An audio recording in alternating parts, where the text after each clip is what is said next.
What is up, everybody? It's Joe from JLB Games, coming at you with another cool video. Today, I'm going to be showing you how to do ultra-wide paths in Planet Coaster, kind of like this, where you can also curve them a little bit as well. Kind of like you're seeing right here. We're going to be creating something similar to like this. So this hopefully will help you out on how to make super wide, ultra-wide paths with no gaps in the middle, and be able to have nice, big, large, functioning paths for everyone. So let's just get right into it. This is actually very easy to do. Not very bad, not very simple for the most part. All you got to do is know how to do the path smoothing method tool glitch, I guess you could say.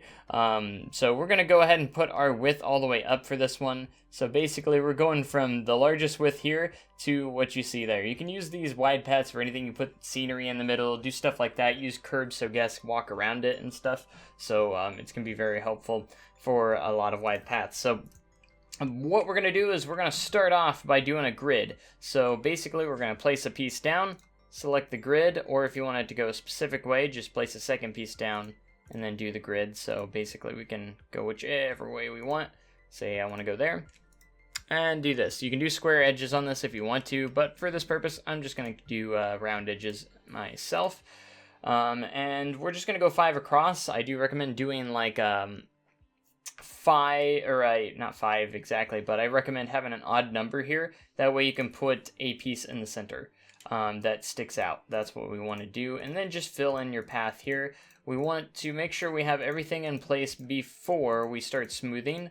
Otherwise you could run into some issues. So just make sure you get all the path that you want before you start smoothing it. So we're gonna just do, yeah, that's long enough. 1, 2, 3, 4, 5, 6, 7, 8, 9. We did 9 there.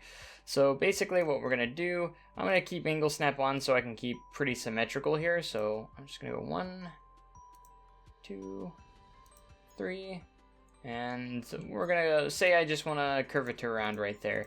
Let's go ahead and do 5 across. 1, 2, 3, 4, 5, 6, 7, 8, and 9. 1, 2, 3, 4, 5, 6, 7, 8, 9. There we go. And then we're going to build this one across. So you can see we have a thin piece for the center curve, the part that's actually going to be curving our path around. So basically, again, you could do shorter paths and continue the curve all the way around if you really wanted to. But you're just going to have to do wide paths every so often to make that work out. So anyways, so we're going to deselect our grid, and this is what we're left with. So we basically have wide path over here, wide path over here, and in between them, joining these two together, we have a skinny path, which joins those together. So basically what we're going to want to accomplish here is get these areas filled in with paths so they nice and flawlessly come together. So basically what you're going to want to do is start here in the inside. Do not start on the outside, or this will not work as far as I know. So start on the inside here. I'm going to keep my width up. And if you don't know how to do the smooth paths kind of thing, or the tool or method, basically what it does is you place a path in a corner, and then you delete the path and it'll actually smooth out the edge. So instead of having like a 90-degree junction, it will actually smooth it out, like round it out, and that's what we're going to want to do here. So basically we're going to check, I'm going to turn off angle snap because I think it will make it easier. And then if you hold down your Z key or your Z key on your keyboard, you can actually really move this around wherever you want it, which is nice. So that's what you're going to want to do when using this method. Hold down your Z or Z/Z key and move it around. So everything you see highlighted is what's going to be affected by this this piece that we're about to smooth out. So basically we're going to start out trying to get rid of this little 90-degree turn. It's not 90 degrees, it's beyond 90 I think, or a little bit, but we're going to go and highlight what we want to highlight. And you want to make sure you highlight, so hold down Z and highlight that curve on the outside there. Make sure that's highlighted before you place this down. Once you do that, you're going to delete it. So after that, we got it down, delete it. It's going to smooth it out and pretty much take what was highlighted, fill that area in with path is what it's going to do. So now that we've done that, we're going to do the same to the other side. And again, make sure you're starting on the inside, not the outside. And then we're going to delete the piece. And now we're left with this. Now our goal is to get all of this highlighted. If we can get all of this highlighted, it will actually smooth or fill in the entire area. Now, if you have a longer piece, kind of like so, you might have to do it one more time or so. So I'm going to go ahead and click this one down. And just like that, you can see it's all highlighted now in that center. So when I click this, it's going to smooth this out from here to here. And just like that. Now you can see we do have a little bit that we need to still kind of touch up. I'm going to turn my width down. That way I don't overdo it. So if we go here, we can just kind of clean this up a little bit. And boom, just like that. We have successfully filled in this entire area for this curve. Now we need to fill in the top part. So I'm going to go back up to width, and we're just going to repeat the exact same step here and fill it in. So we're going to go up to make sure that curve's highlighted, delete it. It usually will do something like this, and that's going to make it a little bit easier. So the outside is a little bit easier because after we do that, it's going to do that, and then all we got to do is make sure we highlight the curve here as well. And it will do that, and all we got to do is clean it up the way that we want to. So make sure that's highlighted, and we get a nice straight piece there.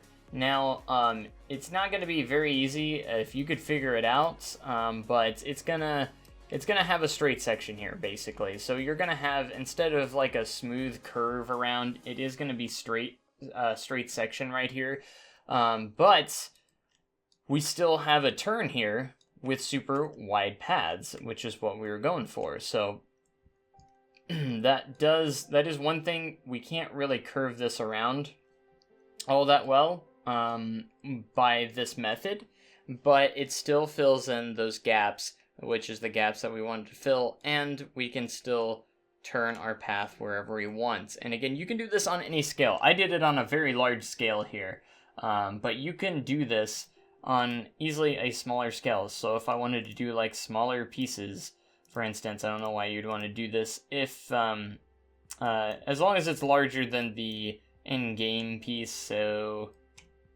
like larger than this. So if you're doing the smaller pieces, just make sure you're higher than 3 here. We'll do 5 here. So say I want something along the lines of this. It could be done pretty well. So we're going to do that. And then we can do curves like this, of course. And just, I'm not going to walk it through here because I already talked about it. But again, this should easily work on a smaller scale as well if you just want to make some slightly wider paths. And it's fairly quick too. Like it doesn't take up too much of your time as long as you do it correctly. So again, we'll start on the inside piece. Mess that up. Don't want to mess it up. We want to not do that. And basically, it worked out the same way here. Again, just clean up these pieces right here. And if you do it on a smaller scale, you can see it has a pretty decent curve. But as you can tell, you probably won't be doing anything like this wide, but it is possible. And it works fairly nicely. So that is on the smaller scale. Now, I'm just going to experiment for you guys. I haven't tried this yet to try and maybe get a nicer curve. But that is going to be that. And if we do, say, the same thing, say I do 3 pieces here, like so. So basically my goal here is to try and get some curves. So this is just experimental, guys, so don't know if this is actually going to work properly. Maybe it does, maybe it doesn't. I actually meant to only do like 1 there, and then say do This is going to be sketchy if it works, but if it works, it works. So I'm just going to do a couple pieces here. So basically what I'm going to try and do here is make it a little bit more curvy. So we're doing 3 by 3 or 3 pieces long here. And I'm going to try and smooth this out. Like I said, it may or may not work. Turn off our angle snap, do that. Smooth that section out, look at that. Yeah, the outside, it might not work here. Yeah, it's not gonna want to do the outside for that. Poopy.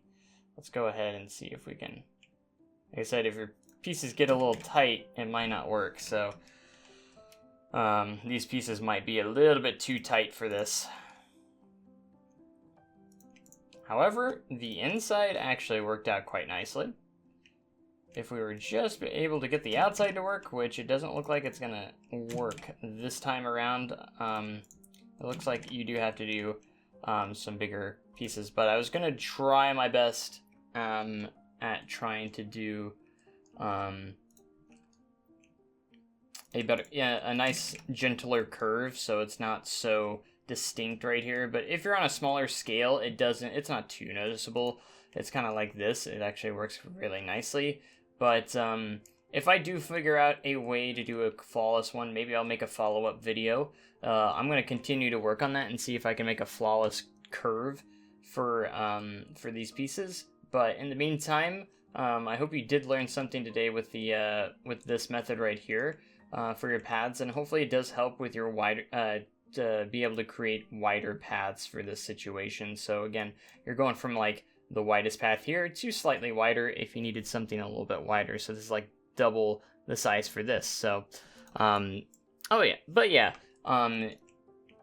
just fiddling around with the pathing can actually help quite a bit as well. So I hope this was very helpful for you guys in this tutorial. Again, I did do a little bit of experimenting at the end here, just to kind of show that if your pieces are a little tight, a little bit tighter, it may not work for that situation. But again, as long as you know the smoothing, how to use the smoothing method, for your smoothing paths, you can actually create, some stuff here. You can actually make stuff work out in your favor quite often. So anyways, that's going to do it for this video. Be sure to leave a comment in the comment section if this helped. If it didn't, I'm sorry. And maybe, again, I'll have a follow-up video on how to do some more tricks and stuff. If you guys want some more of these path tutorials on how to do certain things, please let me know. I'd love to hear your guys' thoughts on what other stuff maybe we could figure out on the pathing system as well, since it can be a little janky at sometimes. But that's going to do it for me. I hope you guys did learn something and enjoyed. Make sure you comment, like, and subscribe for more amazing content like this. And I am going to catch you guys in the next live stream or video, whichever it may be. Have a great day, cooler tomorrow, and goodbye.